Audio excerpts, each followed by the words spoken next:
खुशामदें की, कभी अमेरिका के पांव पकड़े, कभी यूरोप के पांव पकड़े, हर जगह पे जाते हैं, जाकर कोशिश करते हैं कि आईएमएफ थोड़े पैसे दे दे।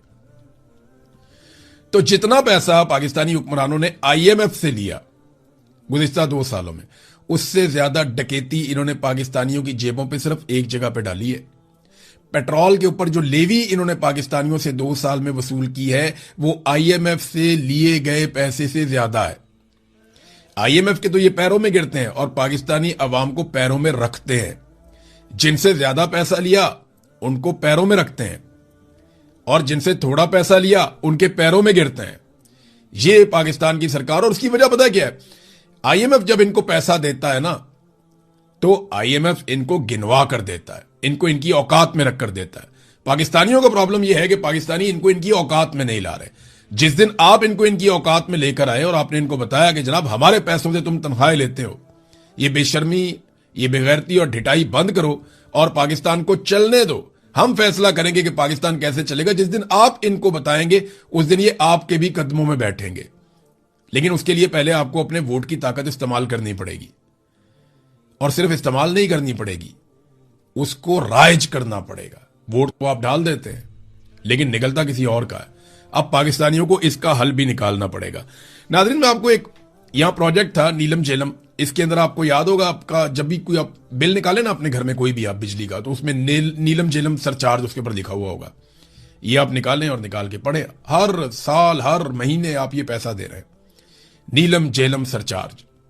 आप पता क्यों ये पैसा दे रहे हैं? ताकि नीलम झेलम का एक मंसूबा बन रहा है, वहां से बिजली बनेगी और सिस्टम के अंदर शामिल हो जाएगी और पाकिस्तानियों को सस्ती बिजली मिलेगी। सन 2018 में यह प्रोजेक्ट मुकम्मल हुआ और सन 2024 में यह मंसूबा बंद हो गया।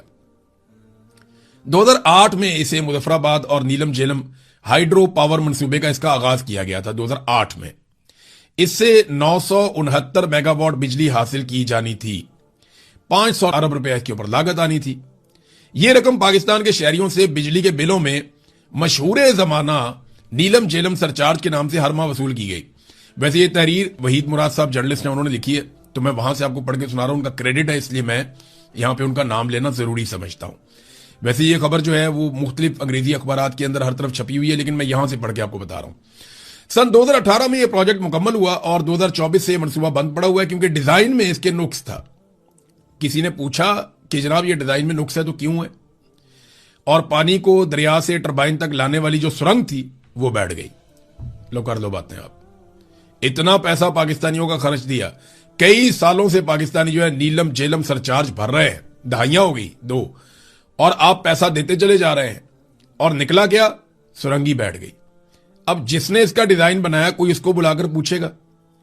ये कौम के 500 अरब रुपए जाया करने की जिम्मेदारी का तयन करने के लिए क्या कोई इंक्वायरी करवाई गई, कोई कमेटी बनाई गई? कोई कमेटी अगर बनाई भी है तो वो कमेटियां डाल के बैठ जाती है, और ताहाल कोई भी इसकी जिम्मेदारी कबूल करने को तैयार नहीं है। इस मंसूबे को नेस्पाक वाले कॉपी पेस्ट इंजीनियर ने डिजाइन किया था।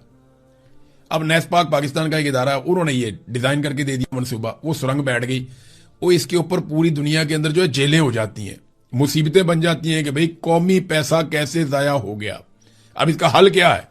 बस हल एक ही है कि ये मंसूबा नहीं चलेगा और बिजली के बिल में आप पैसे देते चले जाएंगे। अब आ जाए नाज़रीन कुछ आलमी खबरों की तरफ। तो रोला डालकर आलमी मंडी को थोड़ी ऑक्सीजन तो दी गई है कि जनाब मामला हल हो गया, लेकिन अमेरिका और ईरान दोनों की तरफ से ये बात पता चली है कि अभी शराइत मुकम्मल तौर पे राइज नहीं हुई और अभी मुआहदा हतमी तौर पे सामने भी नहीं आया।